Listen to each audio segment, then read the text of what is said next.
I will be walking down the street and I will see a girl jogging, and it will get me, I don't know if I can say horny, if it gets me horny here.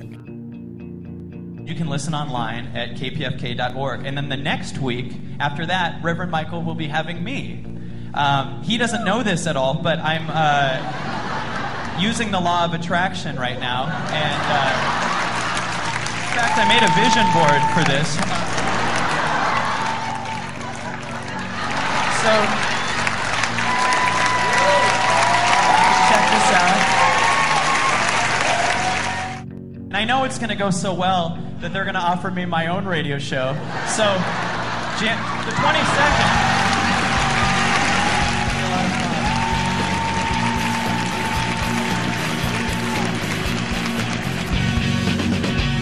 Dude, I just said I want a hamburger, and then 4 days later I drove by a McDonald's. It's so weird, like I didn't know, like I said hamburger, and I swear the universe heard it. It starts all over again because you go back in desire. Do you know what I'm saying? What was this? I don't even know what this was. I just drew a thing that had nothing to do with what I said. And then you go back into desire. So, the question is, how many monetizations do you need?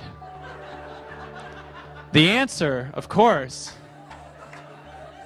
is 12.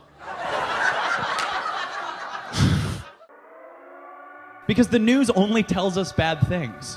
Do you know how not scared of flying we would be if they told us about the 30,000 flights a day that made it? With the same breaking news intensity, every single time a plane lands, they should interrupt whatever crappy show you're watching and interview every person as they're getting off the plane. You never have to get pissed, ever. Like if a car cuts you off on the freeway, you can just go, neat. You don't have to be mad.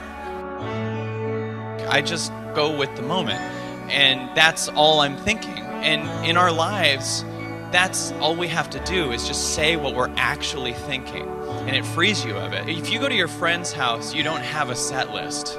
You don't sit there and go, first I'll ask him if he has pets, and then if he likes ice cream. I'll ask that first, because that puts you in memory. What Gandhi did, we could each do. And could you imagine if 10 Gandhis showed up at the same time? Just 10 of you.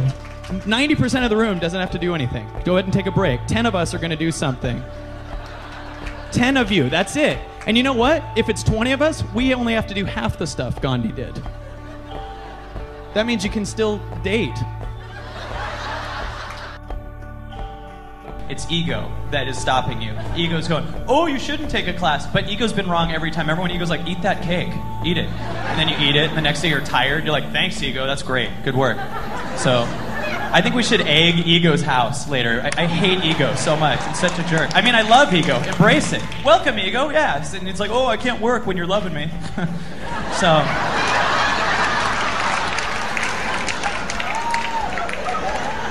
Ego's a jerk. I think we should break up with ego. Just like, I want to see other egos. Like, I'm so tired of you hanging out, you know. Because you know you're going to find out later that ego was secretly seeing other egos behind your back and stuff like that. You're going to talk to someone, they're like, I have ego too. And you're like, really? And you'll like look on Facebook and ego's connected to everybody. And you're like, wait a minute.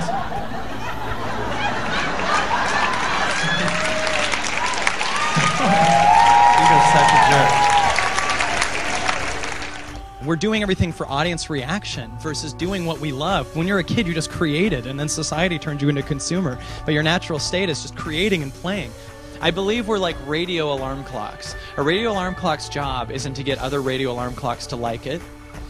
A radio alarm clock's job isn't even to create. The only job of the radio alarm clock is to put your antenna up and catch the music that's existing in that moment. That's it.